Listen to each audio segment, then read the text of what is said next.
Hey, good afternoon. It is Wednesday. It's Wednesday. Hard to keep the day straight. In August here, and we're taking a walk. It's been too hot. Hi, how are you? It's been too hot to actually take this walk the last couple of days, but it cooled down a little bit today. We're just in the 80s today. Still hot. It's nice out here. It's very peaceful. It's a good environment to tell you a story with tons of action in it, all sorts of intrigue, life and death. This seems like the appropriate place to tell you. So when I was a kid, about 14, 15 years old, my dad mysteriously brings a beautiful moped home with him, and but we are not old enough to ride it, so we're not allowed to. And I remember some convoluted story as to how Dad got the moped. It's like his mother wanted him to ride it to work, and like Dad's gonna ride a moped into Delta Airlines no, I don't think so. But it just sat. It's just like this torture to a 14, 15-year-old. It's like, oh. And the few times that we got to ride it, it was so much fun. And this was a beautiful red, cherry red, Montgomery Ward moped. So high quality. But and this was a true moped. This thing, the only way to get it started, because we started it so infrequently, was to hold the throttle down and run with it down the street like with a kite, only a much heavier kite.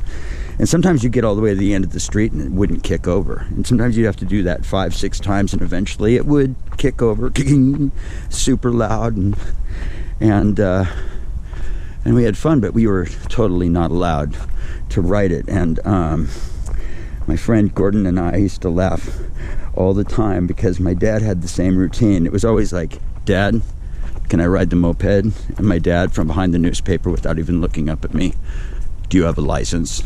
I'm like, "No, Dad, I don't have a license." He's like, "Then you can't ride the moped."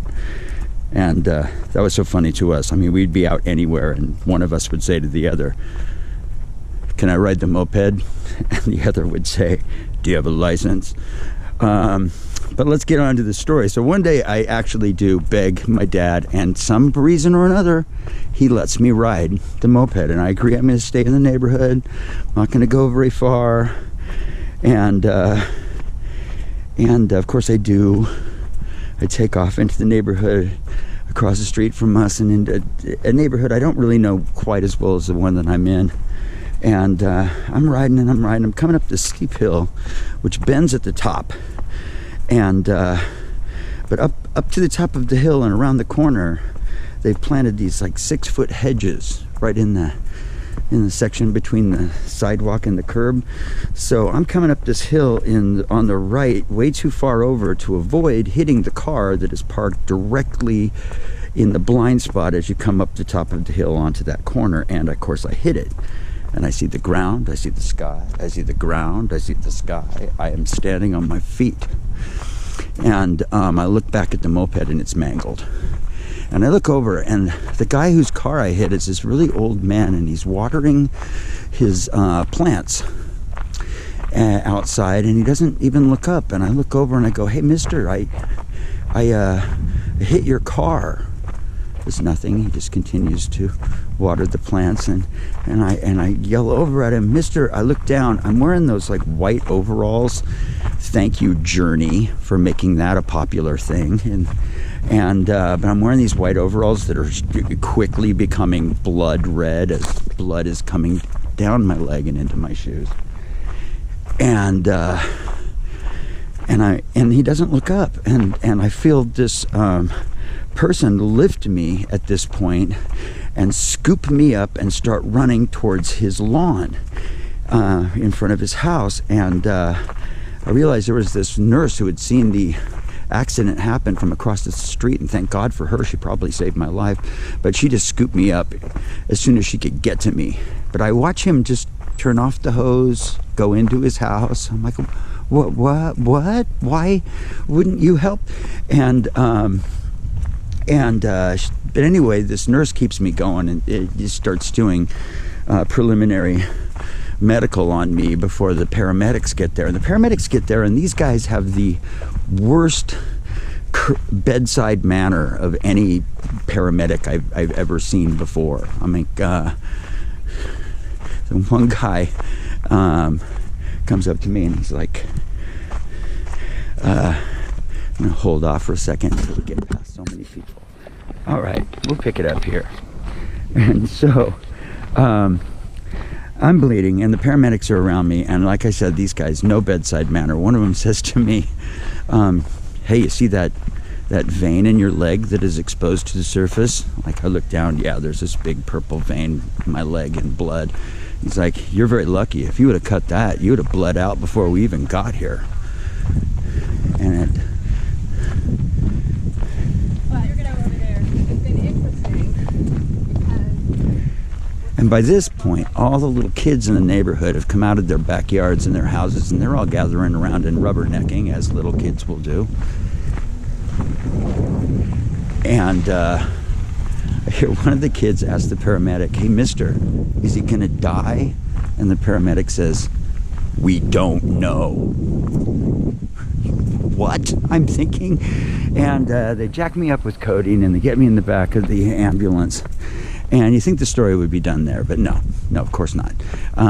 We were at Kaiser Permanente in Sunnyside, which is, at that point, you can cut through like a lot of rural Oregon to get from Rockwood to there. Things have changed since then, but these guys get on the back roads on the ambulance and they get lost. And at one point they pull over on this 2-lane country road, and the guy asks me, hey, do you know how to get to Kaiser Sunnyside from Prairie Dale Road or whatever? I'm like, no, I'm on drugs the very first time in my whole life I've ever been on drugs. So I'm no use. But they eventually get me to the hospital, and because of that mistake, they've avoided all of the cost of the ambulance to the hospital. So that was kind of a good bonus. I eventually got slapped on the hand by the cops for riding without a license, and one addendum to this story, and the cops were giving me my ticket. I asked them, so what was the deal with the old man whose car I hit? And the cops are like, oh yeah, that guy didn't even notice you hit his car. I'm like, what? He's like, yeah, he didn't even notice. And when you came over, he noticed you and thought that you were just some kids playing in the berry bushes. I'm like, no, that is old. I mean, when you're so old, you don't notice that a car accident has happened right in front of you and a child is bleeding in your lawn. Well, that's the kind of old I want to get to be. Yeah, that age you just don't notice. And with that, I will leave you until another day. This is Kevin signing off in Mount Tabor Park. And hey, if you like this video, like it, subscribe, do that stuff.